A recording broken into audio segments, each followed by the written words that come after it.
Me ihmiset olemme aina halunneet katsoa eteenpäin. Tahdomme nähdä sinne, mikä on vielä silmien ulottumattomissa. Innoittavat ajatukset ovat tulleet todeksi pitkäjänteisellä työllä. Pienet oivallukset ovat johtaneet suuriin keksintöihin. Me suomalaiset emme olleet ylittämässä valtameriä suurten löytöretkien aikaan. Mutta tänään työmme tulokset ovat nähtävissä maailman kaikissa kolkissa. Innovaatiomme jalostuvat huippuluokan tuotteiksi ja palveluiksi. Ratkaisumme tunnistetaan tinkimättömästä laadusta. Meidät tunnetaan ja työtämme arvostetaan. Jotakin olemme osanneet siis tehdä oikein. Mikä on menestyksemme salaisuus?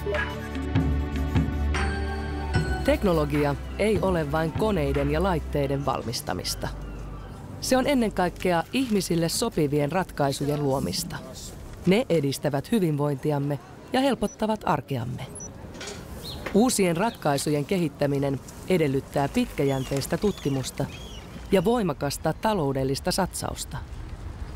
Teknologiateollisuuden osuus koko Suomen elinkeinoelämän tutkimus- ja kehitysinvestoinneista on 75%.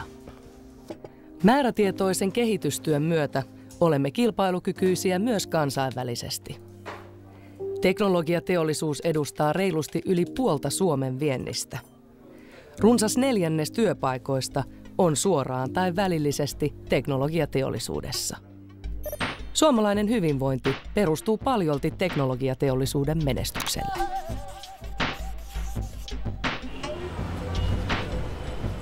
Suomalaisia on alle 1% maailman väestöstä. Osaamisellamme on kuitenkin vankka asema ja me kilpailemme menestyksellisesti kansainvälisillä markkinoilla. Kuinka tämä on mahdollista? Vastaus löytyy yksittäisistä yrityksistä ympäri Suomea. Iisalmesta, Kempeleestä, Porista, Kotkasta.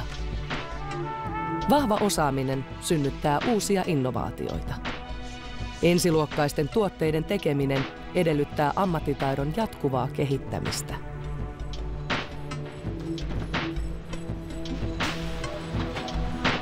Tarvitaan myös uudenlaista yhteistyötä. On rikottava perinteisiä rajoja, etsittävä arvokkaita kumppaneita Suomessa ja maamme rajojen yli.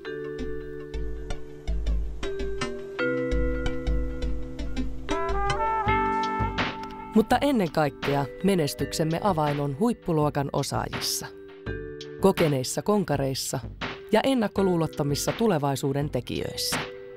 He muuttavat ideat käytännön teoiksi.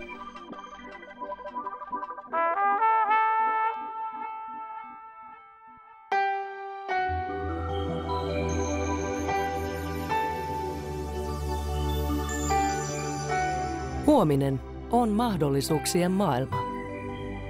Ihmisten ja maapallon hyvinvointiin liittyvät kysymykset ratkeavat vain aktiivisella työllä.